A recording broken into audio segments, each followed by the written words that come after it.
Hello everybody, so here is Black Angel again and I'm here to disrupt some stereotypes. Every time that I put up an introverted intuition video, huge chaos gets started because I keep calling it the intuition of time and relating past to this specific function. And therefore, I thought to make a little bit of clarity about MBTI concepts and how you hear the functions described out there. The first thing that you need to notice is that whenever you are following MBTI descriptions of functions, that actually come from Jungian cognitive functions, that is another theory, and that's not a MBTI because MBTI doesn't describe functions at all. Whenever you stumble into these descriptions, they do not make sense. That's the core issue. They do not make sense. So there are areas that overlap. It doesn't really work in reality, and it makes things difficult. So you have strong difficulties typing yourselves and typing people whenever you use Jungian cognitive functions. Been there, done that. I know what I'm talking about. So I even read books about Jungian cognitive functions, actually, but it didn't help much. Anyway, it's theories, and theories are out there, so it's pointless to say they're not.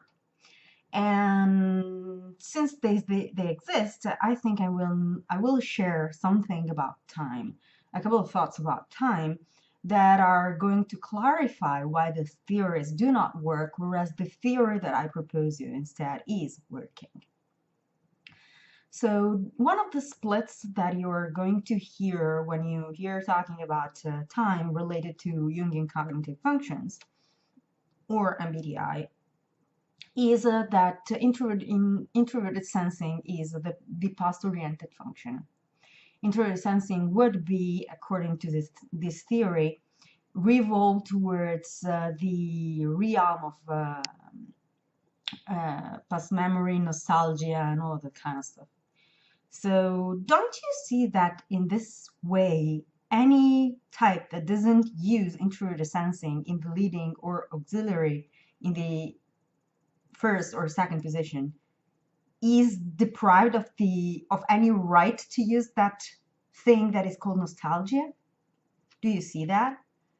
Because if we say that only introverted sensing types can use nostalgia or feel nostalgia because that's their realm of competence, then every time we meet someone out there that is nostalgic about the past, we're having to do with an introverted sensing type.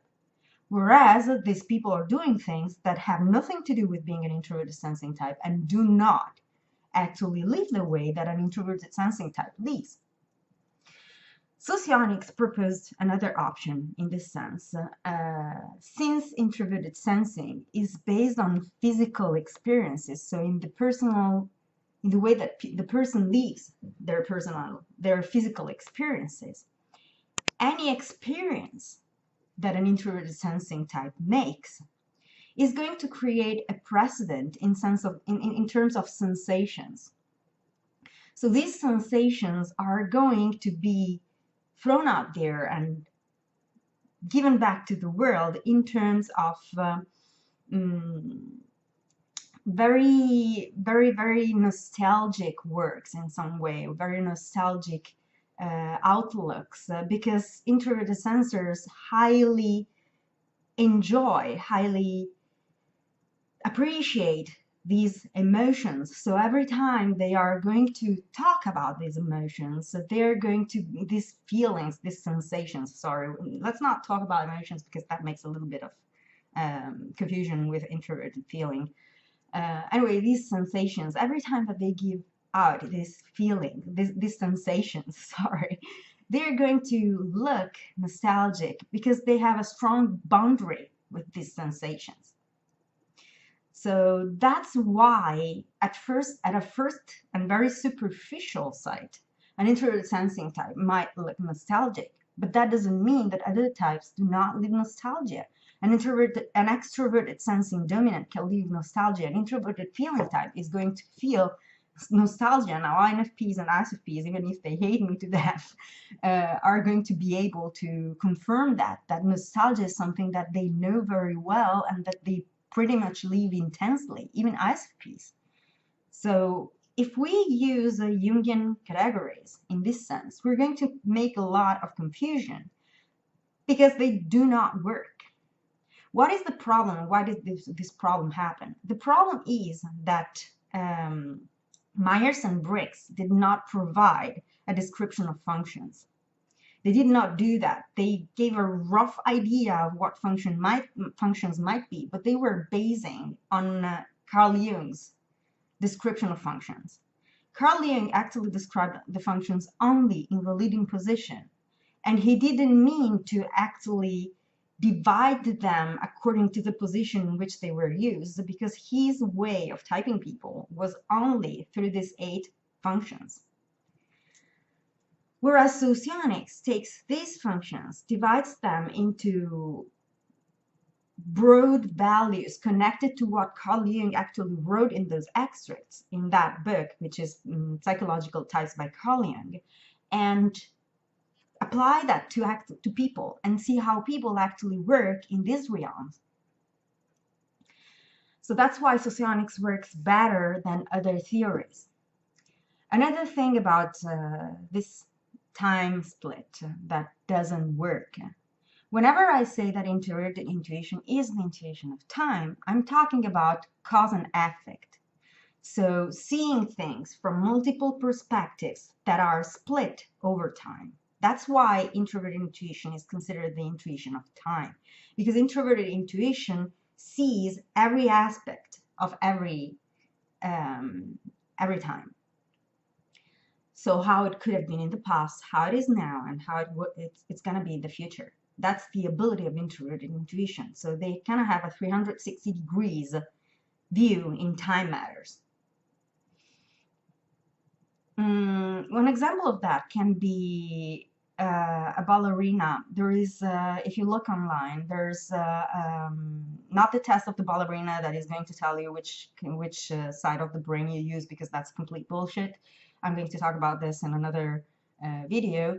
But rather, another kind of ballerina, it's actually an artistic work that shows this ballerina dancing, and it's kind of lights that revolve around this plate, and they display the ballerina dancing, and there's all the phases of the ballerina and all the movements they're seeing in a flow.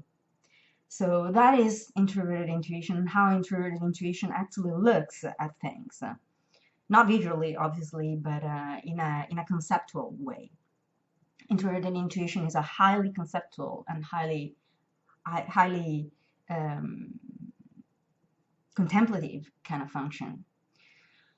But other types deal with time too, because we're in this world and we all deal with time. So how do other types deal with time? Socionics makes a kind of dichotomic split. There are types that live the here and now, and types that live either in the future or in the past. That's the split that socionic makes. So types that live in the here and now are, like, for example, extroverted sensing dominance and extroverted intuition dominance. So they are not living in such a way that doesn't keep the future into account or the past. They are perfectly aware of the existence of future and past. Now I'm going to give you a definition now about this thing of living the here and now that I received ages ago from a friend of mine. And that actually explains very well what it means to live the here and now. Time is conceptually split in 3 periods. Tomorrow, or actually the minute after, the moment running right now, and the moment that just passed. When you live the here and now, what you do is consider the next moment coming as basically non-existent. So you're always living the present moment. You do not worry about what is going to arrive, because what matters for you is the present. So it's basically like saying that the present does not exist. So this person said these words: the present does not exist. There's only what already happened and what is going to happen, because of what I just said has already happened. And what I'm about to say is what is going to happen.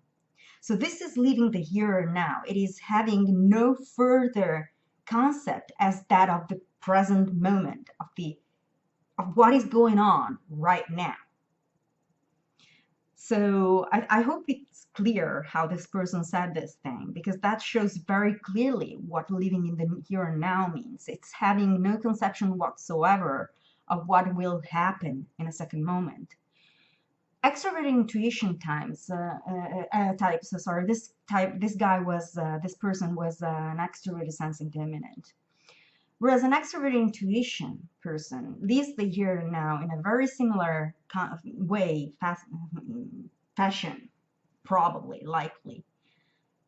But it's slightly different. Okay, Socionics now makes a description of extroverted intuition in the leading position. It's the dominant function in MBTI. So Socionics says that an extroverted intuition dominant is that kind of type that doesn't want their plans disrupted. Now, what does it mean? It means that if an extroverted intuition, the example actually that Socionics brings, so this is probably more clear than other things. The example that Socionics brings on this topic is that when an extroverted intuition dominant is already late for work, that being late is already calculated in their perception of time. But if their wife or daughter tells them, please take out the garbage since you're already late anyway, that's going to disrupt their flow of time in their mind, their sense of time, because that kind of delay was not foreseen. So it's something that is changing the present moment. So it's an option that they hadn't picked for themselves. It's not their personal choice. So extroverted intuition dominants are the leaders, the masters of options. So that option there was not chosen. They had chosen other options, but not that one. And you're forcing on them an option that they do not consider valid. So this is another way of seeing time. So extroverted intuition dominants pick the option that they have available here and now, that they consider the most valid. If you're going to change that, you're going to disrupt their own sense of self. So that's another way to live the here and now. There is no possible change or possible future happening. So if you think of what I just told you in extroverted intuition, there is no taking into account what is going to happen in the future, or what could happen if the garbage is not taken out, or whatever the future may contain. There is no such consideration. The consideration is actually about what is happening here and now. So again, the same split of time as that extroverted sensor told me once, that there is no present, because what is going to happen is already happening.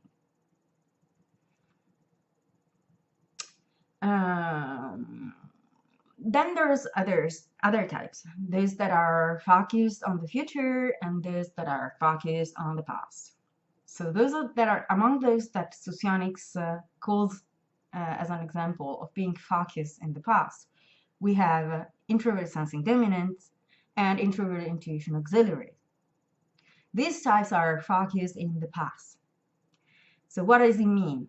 What we already said about introverted sensing, that they have this bond, this boundary with their physical experiences. If you ever saw an introverted sensing painting, for example, a painting made by an introverted sensing type, they're going to give you a specific bodily sensation.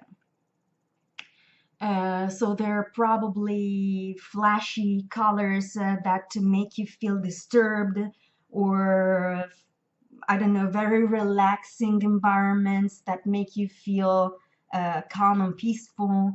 That's what introverted sensing art looks like. Now, careful, because introverted intuition can also look very peaceful. That's why I made the comparison of two different bodily sensations. Introverted sensing types do not, well, they actually do in a way. They favor probably cold over heat, or heat over cold, but they're not going to make preferences in the expression of these functions, of these sensations. So when they express the sensation that they consider it negative or positive, they're always very capable of providing the same experience that they were having. Whereas an introvert intuition type is going to provide, in the artistic sense, a more of a contemplative aftertaste, and they use things as symbols. But we're going to talk about that in another video.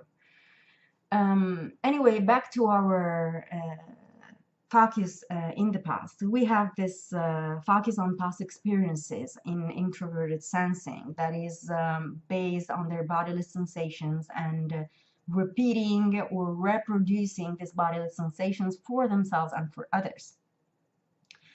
Then we have introverted intuition auxiliaries.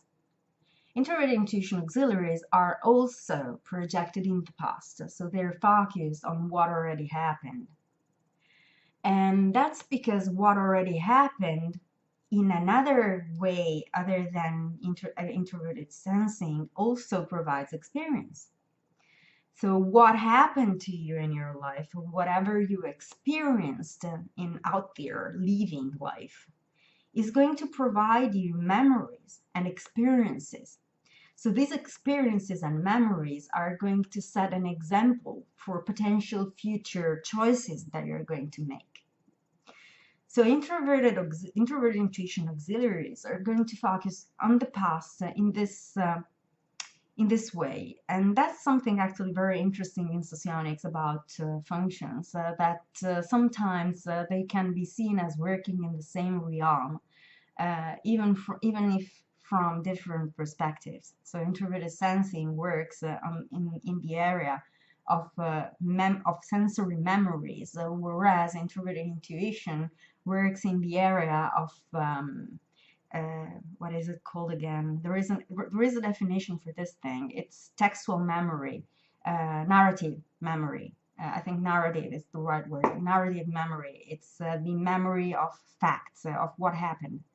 No, let's not say facts, because that's something different. Anyway, the memory of what happened. The historic memories, kind of the person's life. So that's how two functions can work in the same realm. So introverted sensing dominants and introverted intuition auxiliaries are going to look at experiences and make of experiences the same use, basically, just from different perspectives. Then we have the future-oriented types, and here I'm going to name introverted intuition dominants, not other types, because it's not very clear in socionics how some types actually live the future experience. So I'm going to stop on introverted intuition dominants, and they are not living what is now. So now doesn't matter. Past, probably, but now it doesn't matter. Because whatever they're doing, they are concentrated on in 10 years, in 11 years, in 5 years, in time.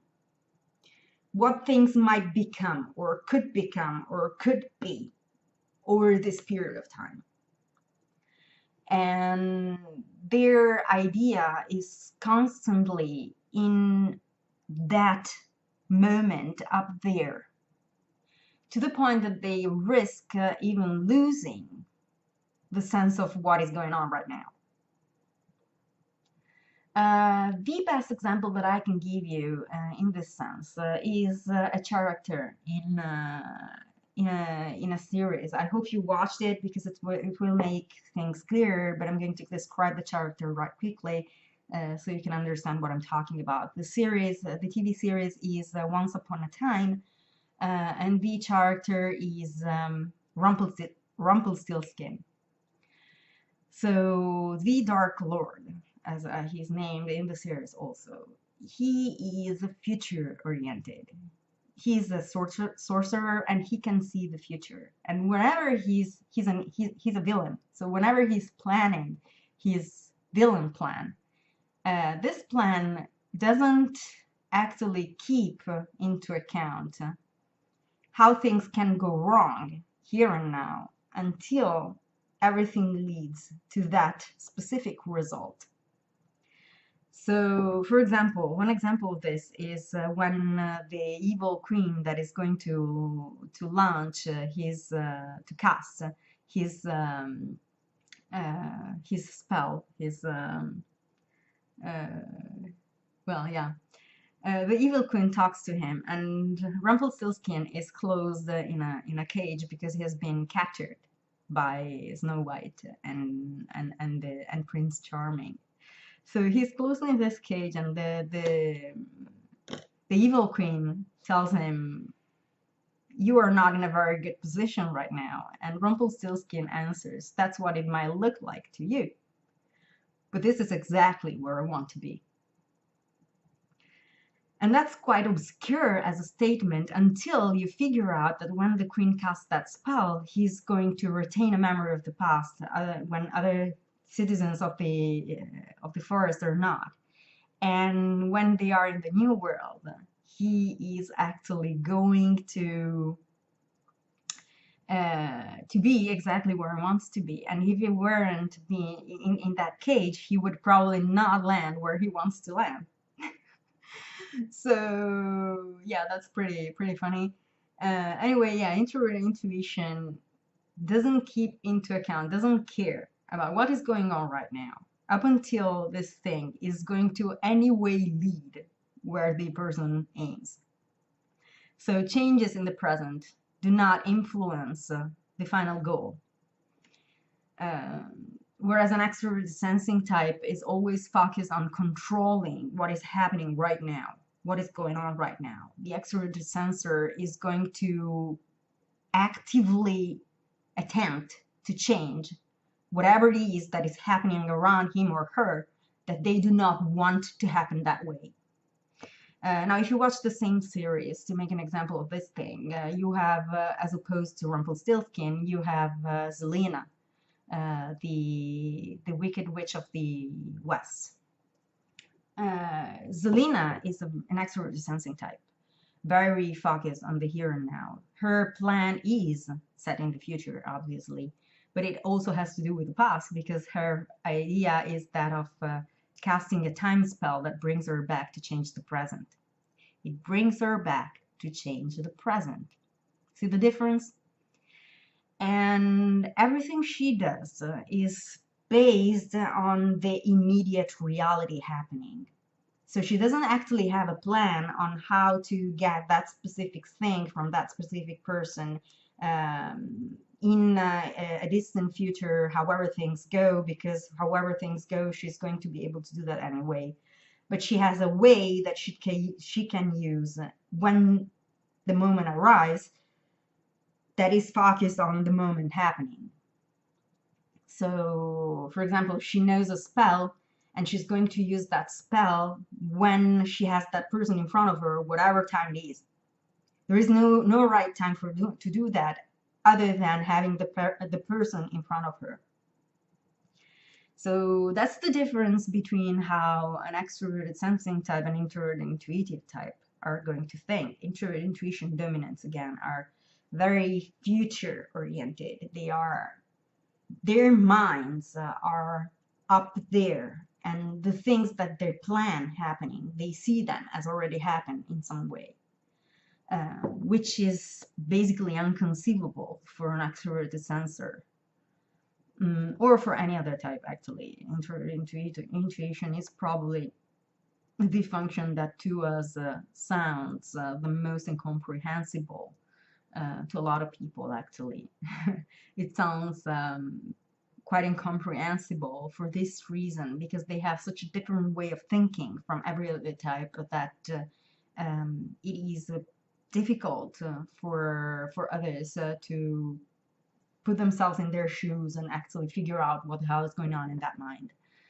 Pretty fascinating and pretty interesting. But anyway, yeah, this is why Jungian cognitive functions should be taken with a grain of salt. So if you're a beginner, if you're starting, and if you're learning, like I said, been there, done that, they're a very good starting point.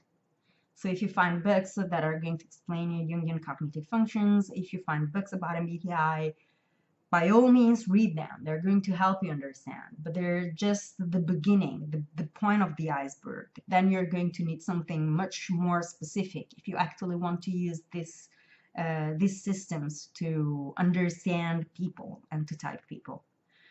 So this is my disrupting stereotypes time video. And this is everything I have to say about this topic, and I will talk to you soon. Bye.